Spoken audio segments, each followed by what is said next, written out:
All right, child, one more time. It's going to work. You got it. In this episode of The Full Nerd, the state of 4K PC gaming, an Intel crazy VR build, and what's up with our builds.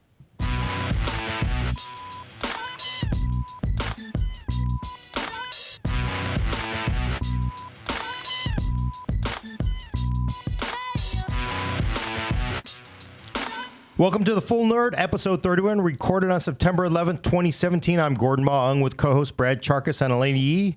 Controlling the vertical and horizontal is Dan. Oh, I still have Dan's name from last week. Oh, he's Sorry. screaming off the wrong notes. What I did like is he I'm reading do? directly off the screen. Man, though it's Adam. Oh, his feelings are hurt. I don't have his name written down, so I don't remember what it is. I've now. I been got it I've right been here. gone for the single episode, and you already replaced me. Wow. And controlling the How vertical and rude. horizontal is Adam Patrick Murray. Hey, you know what? I had some fun on an airplane with a PC. Really? Yeah. Last week, I took a trip to New York, and rather than taking my 15-inch MacBook Pro that is company issued, I was like, hey, do we have any 13-inch Dell XPS 13s, that I can take on the plane? And man, that was a great PC laptop, or a laptop like for on the plane. It was just so compact. And I could 13s just are get awesome. so much done, and it like no bezel. I mean, that keyboard is a little small, but you're on an airplane, like. This ad brought to you by Dell. And yeah, also Intel Inside. on the way Dun, dun, back, dun. I partially edited the video Really? that I had shot in New York. Yeah. on a Dell XPS 13 I- dual core. Ultrabook. Yeah. Wow. So, and I'm going to bring this up because if Damon and you don't know this inside baseball, if Damon at Dell is watching, I am going to send them back. I just have to find the boxes. Adam did ask to borrow one. I said, do you want to borrow a different brand? Because I know he would. But yes, but now, of course, you get your free shout out. So you did this I don't want to derail this because we're going to talk about state of 4K gaming, but, and we are going to actually keep it to 1 hour. We're on time for the first time ever. We're going to keep it to 1 hour. But I had the same experience. I always thought, now there's rumors of the new Intel. No, it's confirmed, right? It's confirmed. Quad core in the... Yes. Okay, it is confirmed. I don't even know what we can talk about. But quad core and an Ultrabook, which is like this. This is an Ultrabook. This is These an are HP both. Spectre. These are both actually even HP though it's got an Apple Spectres. sticker on it, just to troll you.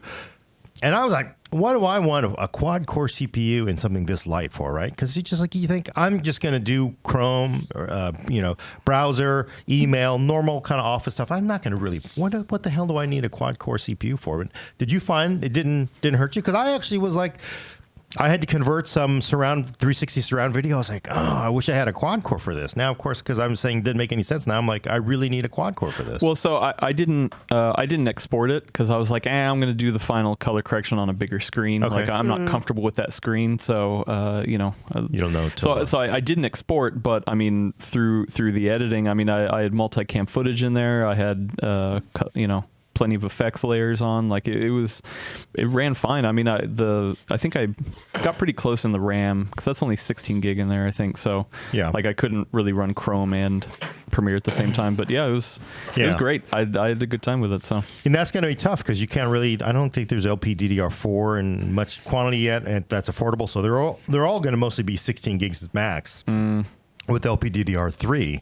So I just thinking, you get an XPS 13, you get this quad core 8th gen, whatever the heck it is, part, and then you got NVIDIA's got this new Pascal super low end power, super low power, not necessarily faster than a previous Maxwell gen part, but more power efficient. And I mean, you could theoretically get, because Acer did it in a Surface clone, you could theoretically get discrete graphics and a quad core CPU and something this light and thin, which is insane.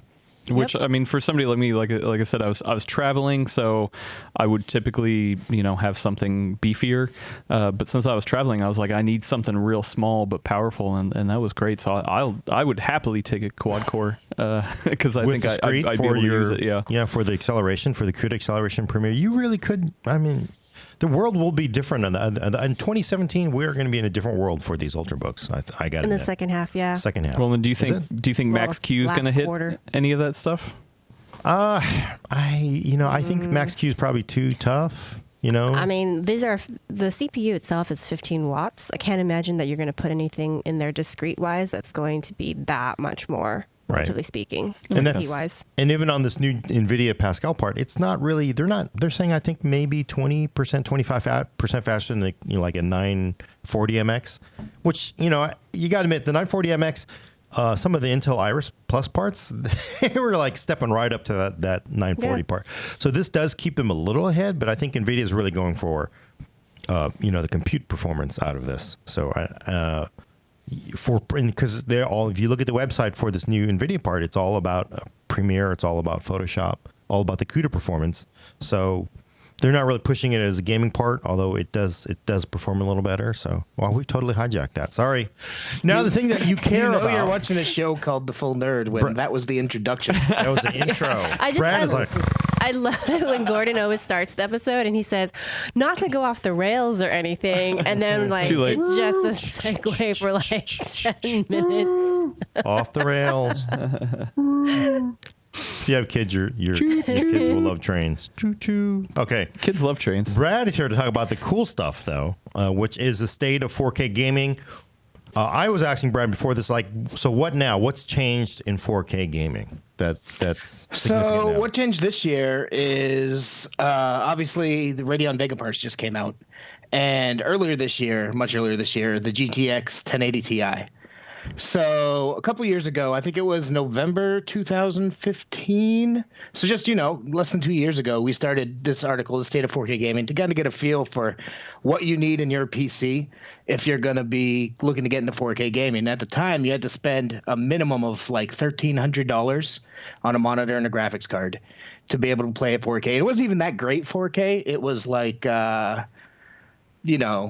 with the help of a FreeSync or G-Sync monitor, the higher end cards like the Fury X and the 980 Ti could hit 45 plus. So with the FreeSync or G-Sync, it could smooth out. That level was $1,300 less than 2 years ago. So I went through everything again just now, or earlier this week or last week, I forget, to see where things stand. Now that Vega's out, GTX 10 series here, 1080 Ti is here, and you can still spend that much money just on your monitor and a graphics card. But that's only if you're looking for the highest end performance. Like if you're looking to get a GTX 1080 Ti with a fancy G-Sync monitor, you can still spend $1,400. But if you want to get into 4K gaming with something like a Vega 56, theoretically, if it was selling at MSRP, and a FreeSync monitor, you can get into 4K gaming for about $750 right now. So it's come down almost half in under 2 years. And that would be 60 frames a second, or the FreeSync requirement, I'm guessing, is saying a little less than that sometimes. Yeah, that's the thing. One of the exciting things about it now is that there's like different tiers you could get into. So like I consider the entry level for 4K gaming to be a Vega 56 or a GTX 1070, which isn't going to hit 60 frames per second in 99% of modern games. But if you pair it with a FreeSync or G-Sync monitor, you'll have a totally fine experience, because I know I've played on these myself. With the FreeSync or G-Sync, it makes it up pretty well. So another question I have, though, is that 60 frames per second requirement that all sort of PC gamers sort of want, that holy grail of gaming, that's what you need, your minimum. That's at ultra to very high, basically maxed out settings in a game? It depends on what level of graphics card you're buying. For this, you're probably going to want, if you get a GTX 1070 or a Vega 56, you probably want to go to high, which is a step down below ultra, which I think is honestly the sweet spot of gaming anyway, because it still looks great, and ultra typically just gives you a crazy performance hit, and it's not worth it. So yeah, that kind of brings up what Raja was saying. We interviewed Raja at CES, and he was saying, you know what? I know everybody they always want to shoot for ultra. They want the very high and all this. They want to slide everything to the right side of the screen, but, it doesn't really get you much. Nope. He's saying, yeah, are we being sort of led astray? Should we really, because the developers aren't really putting all the effort into making these truly ultra, but they just kill performance. So, maybe 4K at medium to high. I personally, I have like all the latest graphics cards because I'm the graphics card tester, and my go-to whenever I boot up a new game is to go to high, unless I'm performance testing, because I find that's the best mix of performance and eye candy. Huh. So Brad, question for you: when you are playing on high with, say 1070, are you still leaving on anti-aliasing, or are you turning that off because it's 4K? It depends on the game. I try it first with none because a lot of games you honestly don't need it unless you have a gigantic screen. If I find I need it, I start at the low end and work my way up to find where it's acceptable. Usually you don't need it or you barely need it. So that actually greatly helps with frame rates. Huh. All right, I should try that because at home I have a Dell 27-inch 4K, but it's not G-Sync. You know, I do a lot of work on it, so I needed the 4K. But I have a 1070, and for the most part, I'm able to run stuff. But usually high is the sweet spot, except for things like Doom, which are crazy optimized. So you play 4K 1070 high, right? Yes, somewhere around there. And I'll mess around with which sliders I think are more important to me. Like I always prefer a good draw distance so I can kind of, see things as they show up and take down other things. So like for me, at home I play on a 1080 on a 1600p panel. I'm old school. I run everything to the right because, why not, right? Something's not right. If I wanted low resolution, I'd get a console, right? So I run everything to the right. Slip that right in. Just had to slip that in.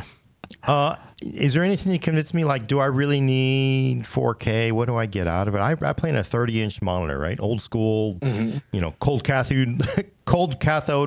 Backlighting, it's it gets hot. It's just ancient. I'm like, I guess 4K would be nice, but I kind of think like, do I really need it? Because for me, I sort of think 4K with my vision, I need minimum of 32 inches on the panel. Is it really worth it? It's funny because I was talking with Ed from Sapphire on this. He left a comment on a PT World Facebook post, and we were chatting back and forth. I honestly think for most gamers, considering the price of a monitor and the kind of graphics firepower you need to run 4K gaming, I still think that an ultra-wide monitor, so like 3440 by 1440, I think it is, or a 1440 high refresh rate monitor is probably still the sweet spot. Right. Especially because if you like really high frame rates, like a lot of people don't even want to play at 60, they want to play at 100 plus, and you can't get that in 4K right now. Right now, 4K monitors are 60 hertz, so I think the sweet spot's still 1440p. 1440 at high refresh, right? Yep. Or ultra wide. I have a hankering for ultra wide. I kind of want to upgrade to an ultra wide monitor. It's so pretty, and it takes a lot less GPU power too. Because even though it has a ton of pixels, it has significantly less than 4K. Well, what's the game support on those? Have they typically been pretty good? It's getting better. It's going in the opposite direction of multi GPU support. Multi-GPU support is getting worse. Yeah, it's dead. I have to admit that. I got to say that, everyone in the chat on YouTube, at least, thinks 4K is kind of a gimmick, or they would much rather have high refresh rate or ultra wides, like Brad was saying. So. Yeah, like I said, for me, 4K, I need it for editing and stuff like that. Right. But like if it was just purely gaming, I'd probably check out a G-Sync or something. Gordon, I really, really like it for like strategy games in particular, because you can just see a lot more of the map, and if you can see more of the map, you can kick a lot more ass. So Sims are nice too. When I've tried it. Yeah. Have you not tried ultra wide? Yeah. Have you not tried ultra wide? I have not done a lot of game. One of my favorite games is World of Warships, and ultra wides are awesome for that because instead of looking at this, you're looking at this, and you sort of get the cheat in a way because you can sort of see the ships over here, and it's an advantage. I think you should try it. Well, but see, I play. I'm on 1610. And I basically have an ultra wide. I just have an ultra tall too, so I get the extra top and bottom. So I'm not really sold on ultra wide myself, but I really, if I had the money right now, I would do a high refresh rate 1440p panel. That's sort of like my fantasy is an IPS 1440 because I do like a little more color accuracy. So if I could get 120, 144. That Asus panel that we had, last year, that was a beautiful panel for that, except for the light bleed in the corner. But I think that'd be awesome. That's sort of like my fantasy panel. That was pretty, yeah. Well, and that's another thing, that the panel quality on those ultra wides. Like I think it was the Predator with the curved ultra wide, the Predator 21X, the laptop. No, the screen we got in last year. Yes, like yes. Man, that was no. Actually, you're thinking about the different. You're thinking about there's an Origin And a lot of people made it. There's an all-in-one. It was an incredible all-in-one. Basically, somebody figured out how to glue a mini ITX motherboard. Yeah, that's what it was. And a full-size video card and water cooling inside of an all-in-one. The thing is just like it just hammered in performance, but that screen was just that panel quality was real bad. It was like right on the border of like a deal breaker. It was just bad. You remember, it was like if you had your head in a brace and you didn't turn it, it was fine. But Wait, like, I can't see anything. Better or worse than that Dell Latitude budget gaming? It was better than that. That was like that screen they used was a low bar of like the lowest bar of that was like pretty bad. TN but panels. it really was almost a deal breaker. But I have seen better widescreen. Actually, the Predator was better. So the one you're thinking of is the Predator G-Sync. That was actually the off-axis was better than that. But whatever vendor that for that all-in-one that basically everybody sourced for that, it was just sort of like it would kill you if you bought it almost. But it was just so nice to get an all-in-one with.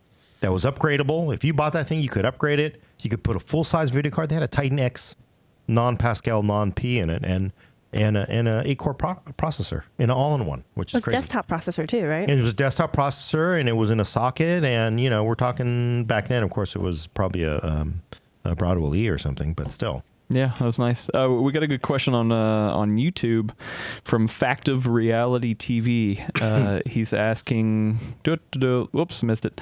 What do you feel about the minimum disk requirement for read and writes for fluid gaming, especially for something like 4K or high refresh rates? The minimum what requirement?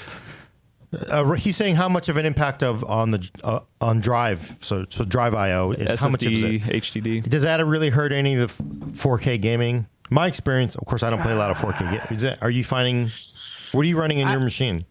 I just have a 5400 RPM hard drive, WD green drive.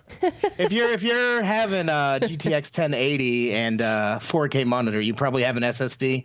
And if you have an SSD, then there's nothing to worry about. I haven't tested a 4K machine with a traditional hard drive, so. Yeah. Why would you do that? Some people use it. Some people store their games on a secondary drive and use that as like long-term storage. Yeah. I personally like to swap the games I'm actively playing over to my SSD for the better results. So I can understand the question. I just don't have an answer for it. Yeah. So my answer though is I for the most part, it doesn't really matter. Unfortunately, and I will say that because I like things that push hardware, things that go, wow, this is so much better. It's worth it for me to buy it. But game developers, by and large, are very conservative. They're not going to go out and they're going to. And let me rewind the clock back even further to the early 2000s or mid 2000s. Intel was pitching people on their SSDs because it actually improved game performance. And this this is actually true on the original Crysis. If you ran it with an SSD, you got better frame rates, which is crazy, right? And it's just something with the way Crysis loaded in the levels. For some reason, it did affect performance. And then Intel was saying, hey, by the way, we're trying to work with the developers. So, there's none of those level pauses, because you'll be running on an SSD. It'll be optimized for an SSD. The game will just be completely fluid and you're just not going to get these lags from loading in levels. Well, developers have figured out, we're loading it. They're loading it in without affecting performance, but the bar is still pretty low. They're not going to go out and say, oh, yeah, we made this for a 960 Pro. If you have a 960 Pro, it's going to be awesome. Everybody else below that, if you've got your entry-level, super cheap-ass TLC SSD, yeah, it's going to suck. Well, developers can be like, then we're going to get burned to hell in the Steam, right? People can say, it doesn't run well on my $5 SSD. So, unfortunately, it doesn't really impact it. They are very clever about loading in all the textures, loading in all the assets without impacting game performance as much as possible.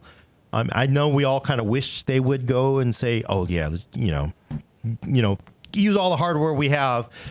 But at the same time, I will say most people then will say, oh, my God, this game is so badly optimized. When the opposite is like, no, we've optimized it for good hardware, not your cheap hardware. But then people say, no, you're not optimized. Well, you don't have a Tri-Soli system. Well, no, but nobody supports that, So it's tough being a game developer. So, well, so Fact of Reality TV. He's following up. He's saying he really wants to test your knowledge on this subject, Gordon. So he's really, he wants to hold your feet to the fire here. He's saying specifically his question is, what's the minimum data rate to run a smooth 60 frames a second at 4K? Once again, he's testing your knowledge, calling you out, Gordon. I would say, and again, I don't play on a 4K machine. Realistically, it's going to change, right? Some games, for the most part, most games are not going to be IO bound, right? So I don't know. Honestly, I don't know. And actually, this is one of the things Adam and I were talking about testing, because we want to be able to test, like, let's build identical boxes. This is an argument you hear all the time. Most gamers will say you don't need an NVMe drive. Just go with the SATA drive, right? Because you're getting bang for the buck. You're getting a lot of capacity. Who cares if it's SATA? No games are going to need more than 500 meg read writes. You don't need that 1.5 gigs. We want to test that in a game to see if it makes difference. I could imagine there might be some games that, like, yeah, you know what? Not even 4K, but if you're running, what was that? Wasn't Far Cry? Was the one that came out, Wildlands or something, right? That was just Ghost Recon Wildlands. Oh my God, that thing barely loaded if you had like a RAID 960. It just it would just take forever just to load anyway. Yep. So there's some things, it might. I will say there's some things that it will make a difference. But I don't think it's because the developer says, yeah, we're going to go out and we're going to make it so you need 1.5 gigs read write to run our game. It's because they're like, well, we didn't have time to optimize this for the people running those 300 meg SATA drives. So, it is what it is. So that's my answer. It is something we do want to test, but I would say the vast majority of games, it's not going to kill you. It's not like you're going to lose the game, I don't think it's going to impact your frame rates like it did with Crysis. Was a weird side effect. Go ahead.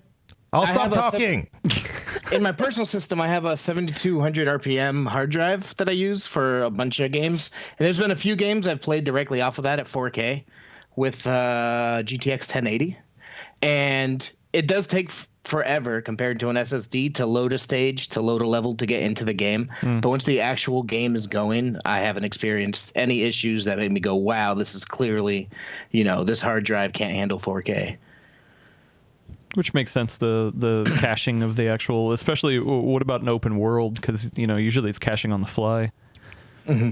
Yeah. I mean, clearly it's going to be a little smoother none of us are saying go back to a hard drive. No way. But what we're saying is, yeah, it's unfortunate that I don't think these high performance NVMe drives are. It would be fun to test. It would be fun to test Intel Optane hard drive on a 7200 RPM with a 4K gaming open world game. Yeah, that'd be interesting, because I kind of wonder, because you only really get the performance the first time you cache it. So it will help with the OS load. Yeah, I don't know if it's gonna. I know they did say it made a difference. Generally I'm going to say go with a pure SSD most of the time. But back to the issue at hand. Yes, FreeSync. If you're getting anything below a GTX 1080 Ti, it's not going to reliably hit 60 frames per second in most 4K games, the modern ones at least. G-Sync. So if you're playing Witcher on a GTX 1080, if you're playing, a bunch of the modern games, you're not going to hit 60 frames per second reliably on either a Vega 64 or a GTX 1080. So FreeSync and G-Sync can really help coming into play there. And that was AMD's pitch for Vega 64. FreeSync can be a lot cheaper, and it truly can be. You can find $300 to $400, $500 FreeSync displays that are 4K, whereas realistically, you're going to spend $500 plus on a G-Sync display for 4K. But G-Sync has a bunch of extra quality of life features that FreeSync don't. And if you start to look for monitors that have those extra quality of life features in FreeSync, it's going to be comparable when you add the two up. So if you want to get in bare bones, you could go with a Vega 56 if you can find one at the actual $400 sale price, and a $300 monitor be gaming for $700. Or you could step up to a Vega 64 and a GTX 1080. All those I would recommend a sync monitor if you can. What do you think is generally your buy-in then for 4K, like everything? So because clearly you need a new panel, you're not going to be playing with your old one. We're talking $1,500 then maybe. To under you 2K. can get You can get in there for less. With monitor. You mean for the whole PC? The whole. Well, I'm talking about just the graphics card and the monitor. Okay. Is what I did. Oh, I see. That works. And you can get down to $700 realistically if you can find Vega 56 at its selling price. Which doesn't seem very likely at the moment. So realistically, you're looking at closer to $800. Are you even able to buy it in those packs right now? You can. A whole bunch just turned up on Newegg because they're all selling for $700. And nobody's buying them at $700. Well, not even the miners. No, that card's not worth it so compared people are to not- the 580. Huh. So what's explaining the shortage? Sorry to we don't know. A mixture of some people might be mining. There are actually AMD enthusiasts who've been waiting for this card to pair with a FreeSync monitor who want the card. And I wouldn't be surprised if there's a stock shortage. Somewhat related to this, part of I touched on it in the article. This article is focused on like the best quality 4K kind of a deal. Like some people do game at 4K with a 1060 or a 580 and just drop things to medium so that they can get a good frame rate. But with how much graphics cards are selling for these days, if you're willing to make that kind of visual compromise anyway, you might actually save money and be better getting a PlayStation Pro or Xbox One X. No. Well, actually, that's what I was going to ask about. How much of an impact does consoles trying to move into 4K have on the PC? Do you think that's going to help push the PC forward as well? Well, PCs already has 4K textures and stuff, so it's not like it's adding anything new. No, but I mean, at least like getting it more widely accepted. That people are going to be like, oh wow, I should get a 4K monitor on my desktop. The thing that really interests me is the Xbox One X, because that's gonna support FreeSync monitors. And Microsoft's already starting to work in keyboard and mouse support into some Xbox games. So in these days where RX 580 is selling for $400 to $500 plus, a $500 Xbox console that you can play on a FreeSync monitor doesn't seem so bad, even though you're losing out on all the other wonderful things you get with PC gaming. You won't get Steam sales. Yes, but you do You'll pay- get that Blu-ray player, so I guess, depends on what your needs are. I'm already working on a mod for the Xbox One X. It's actually pretty cool. Here so it comes. It's no. Look, I've already filed for patents. All right. You take the Xbox One X and it's going to let you mount it vertically. And then when there's mouse and keyboard support. Okay. And then we're also going to add, it's got the Blu-ray drive, and then we're going to be able to load Windows on it. Okay. And Well, then, it already has. actually does run a form of Windows on well, it. it'll actually be Windows, It and actually then is. you'll be running your PC. No, come on. It actually runs off like a modified version of Windows 10. No, I understand that, but I don't think it really is ever gonna. I don't think it'll help. Gordon, it's the future. Okay, I'm gonna get you one for Christmas. Yeah. That's all you're gonna use. They're on the Xbox One S is on sale right now for like crazy low prices. Really? Yeah, I think they're just trying to get Fire sale. It's like $200 right now for a 500 gig one. Yeah, that's not bad. Yay, that's great. But I've totally lost track of what was I saying. Oh, so Brad, you mentioned, and let's see how much time we have. We have 30 minutes left. Brad, you mentioned earlier people who crank it down to medium to play at 4K. Now, to me, it's like, does that make sense? Wouldn't you rather just run 1080, a lower res at higher quality settings, say high to very high? That's what I would do. Yeah. But I mean, if you have a 4K display for work or something like that, and you only have a 580, and you really want that extra, on-screen real estate, it is possible. Personally, like I have a 4K monitor, and depending on the game, I already drop it down to 1440p just to hit that consistent 60. I'm a much bigger fan of frame rates over graphical quality. Yeah, So. same for me. Because I will say with PC gaming, we just earlier said going from high to very high to ultra. A lot of times you don't really see that much, right? You can do like if you stop it, take a screenshot, and then capture it, and then look at it under a microscope, you can sometimes see. But going to medium, in That's a the lot of difference. PC games, whoo, it looks like It looks like a console. I didn't say it. You were looks gonna like a say console you're game. gonna I know say it's it. arguable though. Like at that point, it's just like depends how well they've optimized. You know. So Yeah, it depends. sometimes it still looks a little better. on Yeah. console, I almost- sometimes console looks better. Maybe sometimes, but I just kind of think like there's some kind of like universal memo that went out to all game developers on the PC that said medium.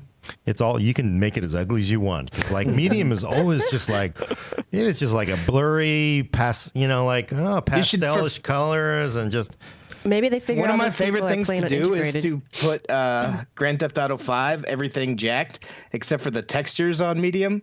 And it is just the most garish, ridiculous thing you'll ever see in your That's life. a good idea. I kinda that like actually would be a great topic. So we should just like do comparisons, just like because it just like because I did run some games for CPU tests at like low to medium or whatever. It's just it's pretty ugly. It's pretty ugly. And I tried on laptops too, right? Because a lot of games you're going to be playing games at medium settings, and it's actually ooh. I think I kind of feel that medium is for the people who are just happy to be able to play that game. That's on true, that and system. we should welcome them. And I don't think that it's necessarily designed for people who've, spent the money on good equipment. Yeah, that's true. No, that's a very good point. Because I mean, if we don't welcome those people to, those are the people that are going to go like, wow, if I buy a $150 GPU, I can get so much better graphics quality, right? So Right. that's Or even people who now in this new era of, quad core stuff with the MX 150, that they might say, hey, like I took this on the plane with me, but let's see if I can still like get like another hour in this game, even though it's not going to look great. Right. So as long as there's power on the there's a board. time and place for it. Yeah. No, I guess, but just medium is just ugly. I just I mean, I'm not saying that it's going to be the best thing for your eyes. All I'm just right. saying there's a time and place for it. It's not as bad as it's only ugly to you because we're used to the high stuff. Like if you don't have a console or you don't have a PC and you throw a GTX 1050 or whatever in a PC, you'd be like, wow, this looks surprisingly good for $100 yeah. compared to a $500 console or whatever. And as much as people want to bag on 4K being a gimmick on PC, I got to say, once you're on a 32-inch panel, 4K is looking nice because anything lower it's getting a little loose with those pixels. So 4K is very nice on really, really big panels. So Yeah. maybe even a TV, I wonder. Yeah, and I've seen 4K gaming on a PC, and it's with a television. It's pretty nice. So, but all right. So that's If you want to learn more about it, there's a big, huge article on PCWorld.com. Dives into all the different options because you can get all kinds of different tiers. It dives into FreeSync versus G-Sync, what you'll save. So go check it out if you want. It is a great article. Yep. Moving on to the next topic. Moving on to the next topic, which is me. Do we have any B-roll that we can pull out of that? I don't know if we Oh, can. man. No, we didn't plan. Adam's it. not You know what? Let prepared me load it up. Give me a second. Yeah, he's Cool. going to load it up. But I'm going to tell you what it is. Basically, we saw this at the Skylake X launch, and then it was so cool. I want to take a look at it on video. If you go to PCWorld.com, you can see it. Intel basically set out to do a proof of concept. Now, it's not something that everyone would want to do, but you can do, which is pretty neat, is they took a single PC and they got it to run 4 Vive headsets. So you could, and we did this. We actually had it in our office, in our conference room, and we were able to play. 4 people were able to play Bridge Crew, Star Trek Bridge Crew with one PC. Man, that must have been so badass. It's cool. I mean, a lot of people are saying, why would you ever want to do this? But then you got to think like, God, with VR, it's something, and I realized this afterwards, because, I came by with my kids, we were playing VR, and you're sitting there looking at your phone the whole time, right? While they were taking turns. Like, if you actually could have multiplayer, VR without the cost of then also having another gaming PC, it's cool. Then you might have, Vive headsets are going to get cheaper.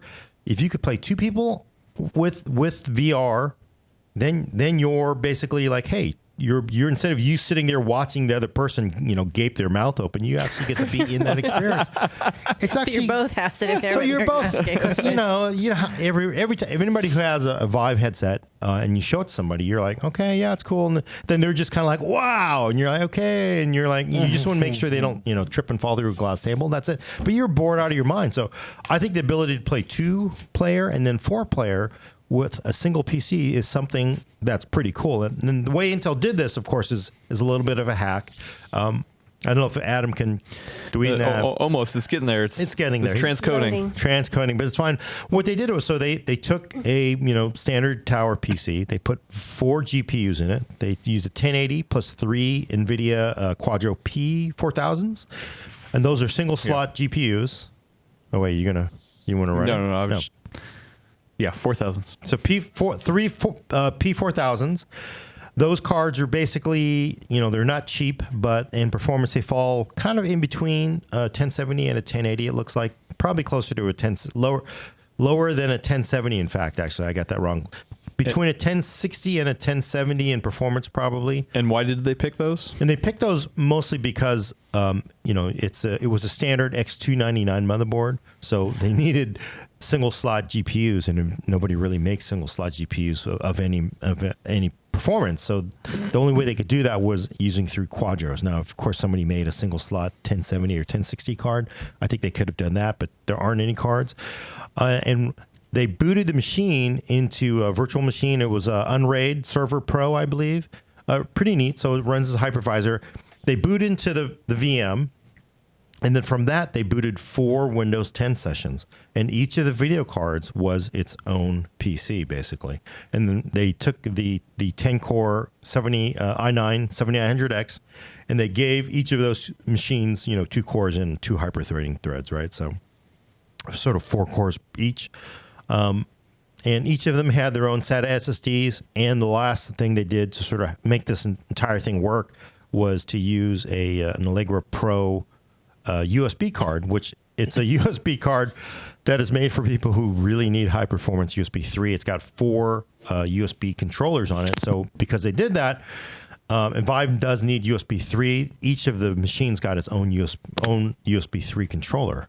So by doing that, they were able to get this entire thing to run 4 Vive headsets on one PC. Now we're showing it. Oh, now we're showing it. There we go. This is the box. That's the box right there. That's Unraid. I'm looking at the little tiny screen. So he's setting it up to boot into Windows. This is Intel actually came by with his demo. And that's I'm going to pause right here on that. Oh, what is right there? Yeah. Yeah. So that, of course, there's your 7900X and there's your 3 P4000 cards. There's your 1080 card. I think it was a Fantex case. And, of course, it had a Star Trek sticker on it. That's the same case I bought for my PC upgrade later this year. Yeah, it's a nice case. I like Fantex. And there's the USB 3. Yeah, there's your USB 3 card, and then you can see all of the GPUs there. And I think they put in 64 gigs of RAM, so they just split that among all the different virtual machines. I like the Enterprise sticker at the bottom of the case. Yeah. Classy. And what I like, of course, is we all wore our Star Trek costumes. Well, you forced them to wear the Star Trek costumes. Well, you have to if you're going to have a Star Trek party. But it was, highly encouraged. It was pretty neat. I mean, I got to say, yeah, I don't think anybody's going to really do this. I mean, you can, though, which is kind of neat in that if you wanted to, that's your recipe right there. You can do it. Intel did it. You can do it yourself if you wanted to today. But, clearly, I think there is a need for multiplayer VR with a single gaming PC. Do you guys think I'm crazy or crazy? I actually have I had a bar in my downstairs living room, and I tore it out. And I made it into a Vive virtual reality nook so we can all play VR. And I would love if I could just buy another Vive headset and hook it up so I could play with my kids rather than, watching my kids, watching my friends, playing Space Pirate Trainer or whatever side by side would be freaking awesome. Yeah, and it definitely would be better to do it with one PC because then it's just the cost of the headset, right? I mean, I don't know if it's possible within DirectX to have it. I mean, probably not. But if you could have one video card run it, but I probably not. Maybe, hey, NVIDIA, AMD, that's a great use for multi GPU support, right? So I don't know who really needs to enable this in the ecosystem, but I think it's pretty cool. What do you guys? Would you do it? So my question is, from a pragmatic standpoint, cost-wise, is it really that much more efficient to go with that single PC as opposed to actually building out separate PCs? I'm trying to figure that angle out here. I don't think it would be with the Intel configuration with all those Quadro cards. Yeah. But for maybe a 2-player setup, I think it would. If you could just take 2 graphics cards and have a 8 or 10 core chip and devote half of that to one setup, half of that to the other. Similarly to this, I think that I would love to do that. I would not buy another full PC for another VR setup, but I'd buy another graphics card and another headset. Not in a minute because it's expensive, but as soon as I could. Yeah. Prices dropped. And I got to say that thing too is like, because I mean, people say, well, gosh, of course, when you're talking, i9 prices, that's kind of a different world. But you say I could build another, 2 KB Lake boxes instead of having one single, Skylake X box, right? So we were talking purely on the Intel side. Yes, we know AMD Ryzen Threadripper stuff. That's different. Even there, it's cheaper to build, Ryzen 5 boxes than a Threadripper box, sort of, right? So. Right. But the way I sort of see it is like this machine, when you're not running multiple VR Vive settings, you have your 12 or 16 or 10 core machine that you can then throw at your other workloads. If you have two separate gaming boxes, you have two separate gaming boxes. You're not going to be using both CPUs at the same time. It is more efficient to have one single 12 core, 10 core, Okay, I see what you're 16 saying. core. So it sounds to me like, so my personal opinion on it would be that depending on the use case, then I could definitely see the single PC being a much better choice. So like say Yeah. if like you're the main person who's going to be using that machine and you need it really powerful to do work like say what Adam's doing with video, then absolutely. Then like, say like your friends or kids are over or doing something and you want to hook up the extra Vives, then great. Right. But I also can see a different use case where say that everyone in the household actually needs their own PC and nobody's really doing a lot of high performance work, then it could actually be more pragmatic to actually still have the separate machines. Yeah. Yeah. I mean, that works too. I mean, everybody should just have Vive backpack kind of gaming PCs and just walk around the house with it. So that would be, and you just have emitters everywhere in your house. That was my joke, I think, with a long time ago. You would take a picture of your house when it's really clean. You would wear your Vive headset. It's like, ooh, it's so clean in here. Or your desk at work. At your Gordon. desk at work. And then you say, like, it's great. It's great. But it's actually, you're living in a VR world. So I think it's pretty cool. Is it something clearly not going to happen today? Maybe 3 years from now. I think it would be neat if Valve and Oculus, if this is something they thought about, though, right? Multiplayer. Why not? We're all going to have 8, 10, 12 cores 4 years from now. They're going to be cheaper than dirt. So why not? Why not do it? So Just have one That'd be big sweet. family bundle deal. yes. It'd be a great use for all these new multi-core processors coming out. It could reinvigorate SLI or Multi-GPU. Crossfire. Yeah.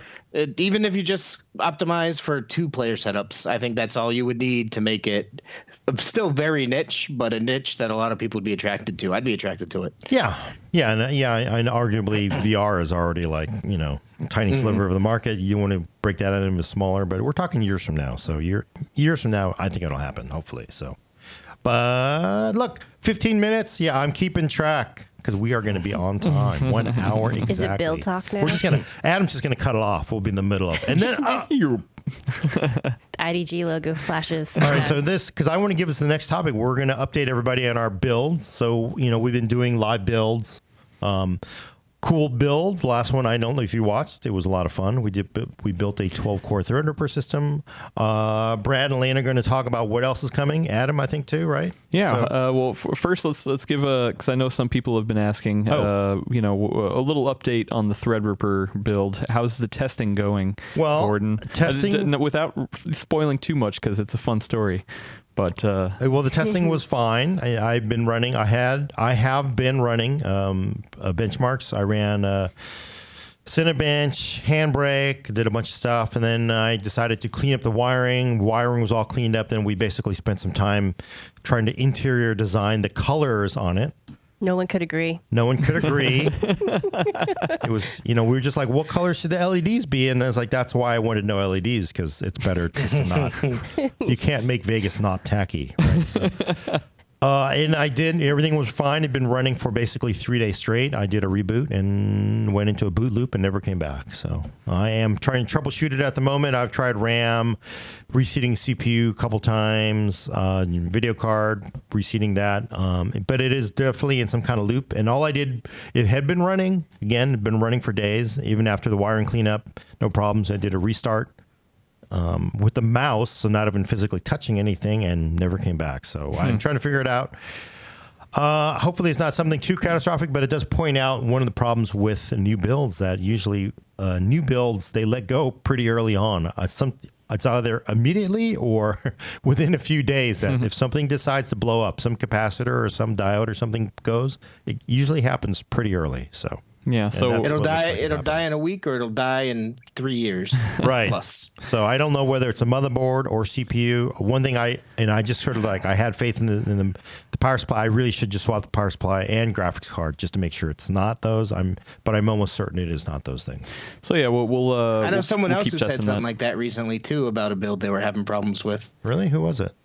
That was me. Oh, You already It forgot? can't be the power supply. No, can't yeah, be. I know. So yeah, we'll keep testing that. We promise we'll follow up with our details. Post a video to YouTube. We do have a question from Dave S on YouTube. Has Elena's wrist got better since the build? How's your wrist feeling? Oh, thanks for asking. It is improving slowly. If you don't know, my cat and I had a severe disagreement one night, and so I've been just waiting for my hand to heal from that, and just it's coming along. Yeah, just I have some gnarly scars right now, though. just look Nice. up Scary Movie 2 cat fight, and you will. That will. That's a good one. That's actually what happened, I think. So, except rougher than that. So yeah, through the I through didn't the get end of the any year. punches in. I Sorry. love that movie. The Scary Movie series was great. It's a good one. It's a good one. So yeah, through the end of the year, we have some builds planned. Coming up, we have one based off an article Brad did of Ryzen 3 box, which was pretty nice. We also have a Raspberry Pi build that Elena and I are doing, revolving around some sort of console launch. So Gordon is just gonna How go exactly? stay at Just his cover your ears, Gordon. Yeah. Cover What is your it going to ears. do? It's gonna play. You It's don't gonna give play your some old secrets away? school console games. Oh, okay. But yeah, so nothing you know about. And then we actually have a good one that I'm excited for. We're gonna take on the Xbox One X and build a PC to kind of say, hey, instead of getting an Xbox One X, why don't you get this PC? We'll see if we can do it. Or maybe You know. not get this PC because Or of not. prices right now still Yeah. because of mining. So we'll see how So, it goes. We'll see. You could just say, well, we got ours. $4.99.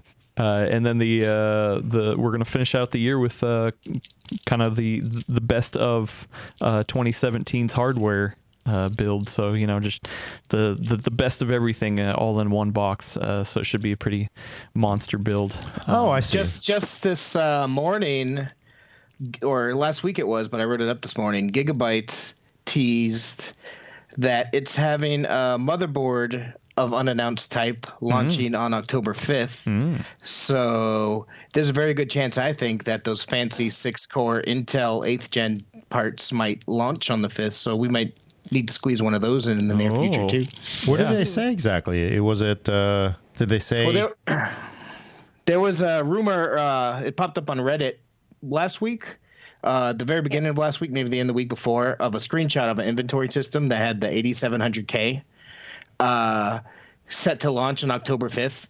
And then over this weekend, Gigabyte had a picture of an unidentified motherboard that says October 5th, 2017, supercharger performance. What do you guys think this is? Huh. Yeah. So Also, I with really. everything, Oh, sorry.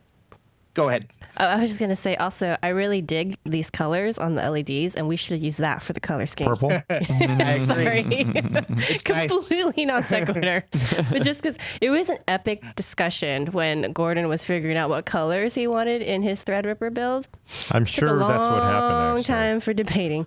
Well, we were setting the colors on the motherboard and the RAM and the sound card.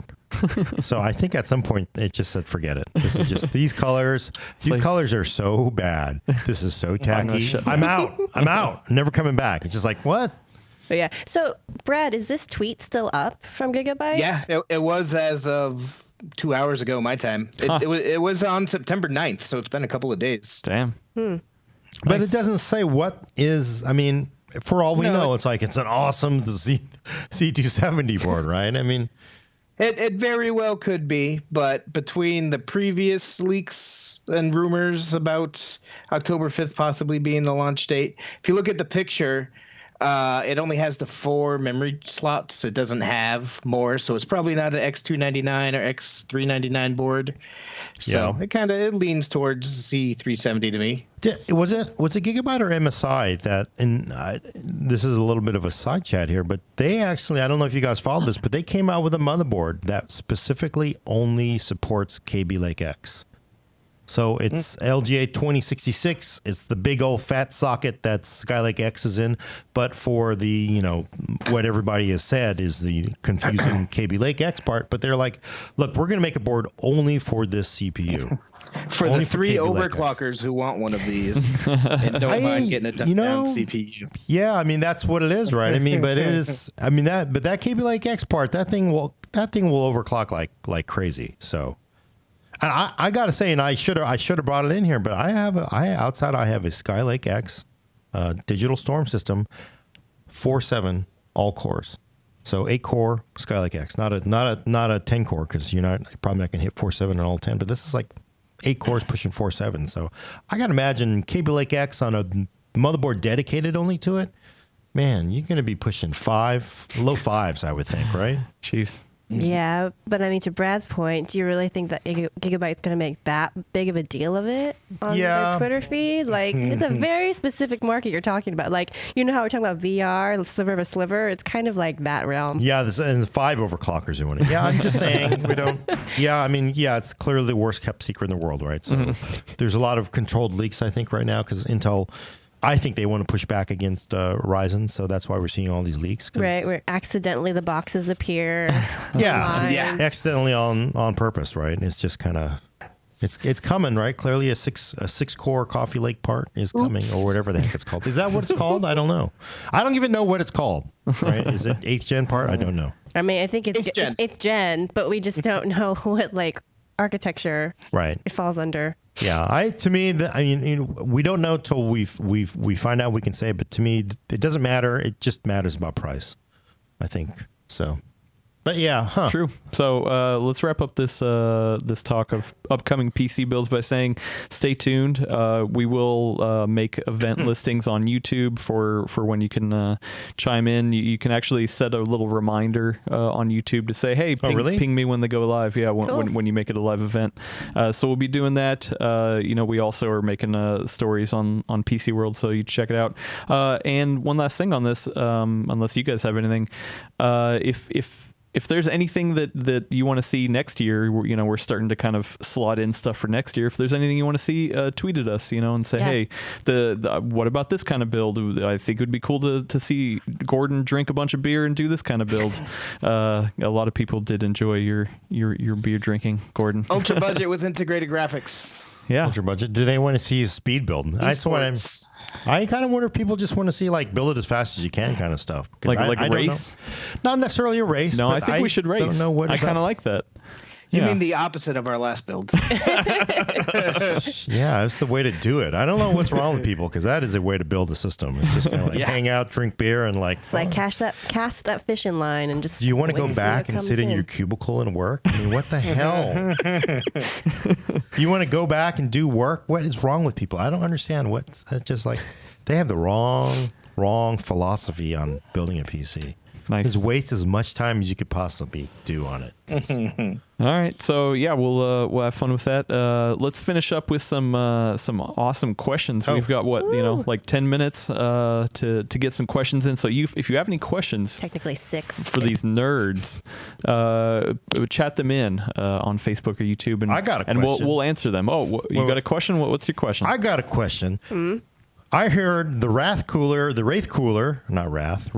on sale, Brad, already. Finally you can buy it on Newegg? You could buy it on Amazon the other day, Amazon. But it sold out lickety-split. It was originally launched, I think, July 27th. What? Well, what is it? It's a heat sink, man. But it's pretty. It's pretty. I mean, what is AMD like? Put the order in how many, boss? I don't know, 10 maybe? All right, make it 30. Okay. And they sold out. A lot of people are looking for that, who are looking to do their all AMD builds, get the nice RGB cooler up there. That's their only standalone cooler they've ever sold. So it's pretty cool, but I just don't understand what is up with the. They need to okay, Tim Cook. You gonna go over to AMD, help with some supply chain stuff, because it's you just I don't know. I don't understand how you could be running out of coolers already. It's obviously for enthusiasts, and they're just probably released a little bit of them to see how it goes. Because it's $60. Yeah. Realistically, you could spend $30 on a 212 Evo and probably do even better. So I didn't know it was that expensive, because that's almost Noctua range. You can get a real cooler at that point. So I think you spend another $10, you can step up. You're probably paying for the flashy lights. Yeah. Okay. Now I understand. All right. It's purely for the enthusiasts. They said that when they were announcing it, I believe, that, hey, we're doing this. Enthusiasts asked us for it. We'll put it out, but we don't want to crap on our partners. Okay. So, all right. I take it. $60. I take it all back. Don't try to hire Tim Cook. Hello, Tim Cook here. Oh, it's Lisa over at AMD. Oh, never mind. Forget it. Never mind. Yeah. Well, hello? What? Yeah. All right, we got some questions piling up, so let's burn through them real quick. From David Troboshek. Do you think that NVIDIA Volta is the main reason for delay of 4K 1440 hertz panels from AU Optronics? It might be. Because realistically, no graphics card today can power a 144 hertz monitor. But if you look at the specs for those AUO G-Sync HDR monitors, they're really cranking them, man. They're going fast. They have low response time. They have HDR. They're at least 1,000 nits. I bet you that thing's a pain in the ass to build. And it's just taking them longer than expected. They had to announce it at CES because AMD announced FreeSync 2 at CES, so I doubt that they would let that go unchallenged. Yeah, but still, I saw the thing in front of my eyes in January, and we're still not there yet. So I can't imagine. Gorgeous. It's gorgeous. It is truly gorgeous. Would they really sit on that just for Volta? I don't think so. I think they're having manufacturing problems with it. That's got to be a hard panel to make. Right. And maybe it's just because, it was already supposed to be $1,500, right? Well, that, and it could be a volume thing, right? So just speaking to the point you just made about the Wraith cooler, right? They probably don't want to release 10 of them and then just, anger everybody. They probably want to have a certain amount that they're able to. There's a hardware unicorn land. They're just they got the 4K HDR G-Sync panel sitting there with the Vega 64s and also some Wraith coolers, right? So all of Razer's projects, what they show at CES. Or Project Christine, yes. Yeah. All right, Fact of Reality TV. If I told you I have developed, designed, blueprint, and prototyped a new cooling system, it's a hybrid to keep any component at 40 degrees Fahrenheit, would you be interested? I think he's making a pitch for us. Oh, a pitch for us. Well, wait, Fahrenheit? That's what he's saying. I don't know. For us, we look at products after they're produced. So definitely, if you have something like that, I'd love to see it if it's actually done, not just some Kickstarter, where you vanish in the middle of the night like everybody on Kickstarter. Not everybody does, to be fair, but I'm just saying, if it's a real product, we'd love to see it. That'd be cool. But clearly, literally, you're going to want to go with somebody who can manufacture it for you, or you're going to want to get your patents and all that stuff. So, and I'm just having these thoughts of people who work in Hollywood. They never want to see, because everybody in Hollywood, just so you know, because I've talked to some Hollywood types, the two that I know, everybody wants to shop them. Everyone wants to show them their script. And you never want to see somebody's script, because the minute you've seen that script, you could be a part of a lawsuit when they sue the studio, because they sent it to the studio and the studio already has a project in the works. They don't want to see your damn script, because we've been working on this thing for 4 years with J.J. Abrams. And then, there's a big lawsuit, blah, blah, blah. So you want to definitely, if it's something that revolutionary, definitely work on producing it in secret with somebody who can produce it. So there you go. Good advice. But we would love to see it when it's done, because that'd be kind of cool. Although I will say I have seen an entire case with an air conditioner in it. An air conditioner in it to keep all the components cool. What era was that? It must have been there. It was at P4 days. So it would have been like 2003, 2004. And it had a small air conditioning unit. And I'm not kidding. It wasn't a Peltier. It was a small air conditioning unit in the front of the machine that would blow cold air into the. What's the measuring unit for that? That's BTUs? It was definitely not enough to keep everything at 40 degrees Fahrenheit. Okay. So if it did, your power bill would it'd be cheaper to mine Bitcoins. Nice. All right.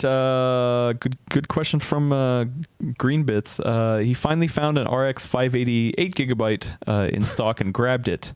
But it's from Gigabyte Aorus, whatever. What do you guys think of those cards? Should he be worried? I've only played with a couple, and I think they're great. They really well designed. They have the triple fan cooling solution that isn't loud. They tend to push overclocks all right and keeps things cool. I would not hesitate to buy it if you can find it at a decent price. Well, he did find it. Let me. How much? How much? Wow, I don't. Is know. he going to flip it? I can't believe we live in the world of hardware flipping. Because he could take that 580, flip it, and get a 1080, right? So I'm close. I'm not familiar with this sign, but 340, and it looks like an E. It's like Euros? Oh, so 340 euros. I guess, so that's yeah, so. pretty reasonable for a 580, right? Foreign markets are very different from ours. So. Yeah. But it sounds like it. Wow. I mean, because like that, that's like you hit like. That's like you better go out and buy a lottery ticket too, because Sounds like there's a small markup on it, but not like a huge one. But still, like, when's the last time you've heard of anybody actually getting a 580 card?